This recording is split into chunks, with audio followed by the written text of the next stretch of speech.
دعا کی قبولیت کے اندر رزق حلال کا ایک بڑا اہم کردار ہے۔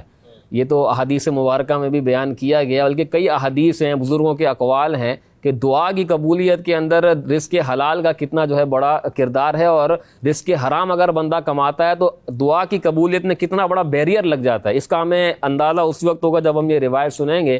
ایک تو پہلے میں ایک قول بیان کرتا ہوں کہ ایک شخص اللہ تبارک و تعالیٰ کی بارگاہ میں گڑ گڑا کر دعا کر رہا تھا، تو حضرت موسیٰ علیہ السلام کا وہاں سے گزر ہوا، دیکھا بڑے رقت انگیز انداز میں دعا کر رہا ہے، تو اللہ کی بارگاہ میں دعا کی کہ یا اللہ تو اس بندے کی دعا قبول کیوں نہیں فرماتا؟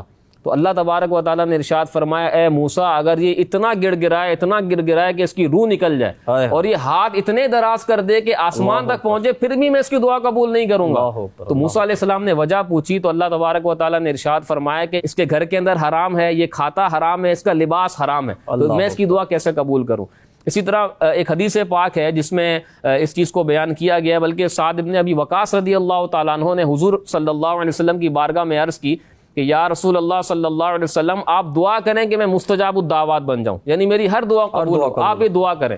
آپ صلی اللہ علیہ وسلم نے جواب کیا ارشاد فرمایا، یہ نہیں دعا کی کہ یا اللہ اس کی ہر دعا قبول ہو جائے، بلکہ ایک ہمیں اصول دے دیا کہ دعا کی قبولیت کیسے ہو سکتی ہے۔ حضور علیہ السلام نے ارشاد فرمایا، اے سعد اپنی خوراک کو پاک کر لو، مستجاب الدعوات بن جاؤ گے۔ اور پھر ارشاد فرمایا کہ جس کا جو جسم ہے وہ حرام سے پلتا بڑھتا ہے تو اس کو آگ جو ہے وہ زیادہ لائق ہے، یعنی وہ جہنم میں ڈالے جانے کا زیادہ حقدار ہے۔ اسی طرح ایک اور حدیث پاک کھاتا ہے اس سے اس کو جو پروان چڑھتا ہے، اس کا گوشت بنتا ہے، خون بنتا ہے، تو اس کے لیے جہنم کی آگ بہتر ہے۔ اسی طرح ایک اور حدیث پاک ہے جس میں حضور علیہ السلام نے فرمایا کہ اے لوگوں، اللہ کریم نے جو حکم اپنے رسولوں کو دیا ہے وہی حکم اپنے بندوں کو بھی دیا ہے۔ وہ کیا ہے؟ اللہ پاک نے رسولوں کے بارے میں ارشاد فرمایا، اے رسولوں پاکیزہ کھاؤ اور اچھے عمل کرو، بے شک میں جاننے والا ہوں جو تم کرتے ہو۔ تو یہاں پر یہ رسولوں کو حکم دیا اور امت کو کیا حکم دیا؟ کلوا من طیبات ما رزقناکم، جو ہم نے پاکیزہ چیزیں عطا فرمائی ہیں اس میں سے کھاؤ۔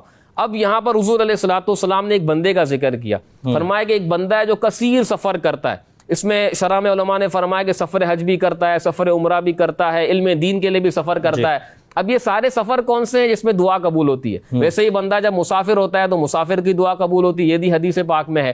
فرمایا کہ ایک بندہ ہے جو سفر کرتا ہے، کثرت سے سفر کرتا ہے، اس کی حالت یہ ہو گئی کہ اس کے بال پرا گندہ، اور پھر وہ رب کی بارگاہ میں ہاتھ اٹھاتا ہے۔ اب جب بندہ ہاتھ اٹھا کے دعا کرتا ہے، یہ بھی ایک قبولیت والا انداز ہے۔ پھر حضور نے فرمایا کہ وہ رب کی بارگاہ میں عرض کرتا ہے یا ربی یا ربی، یعنی ان الفاظ کے ساتھ دعا کرتا ہے۔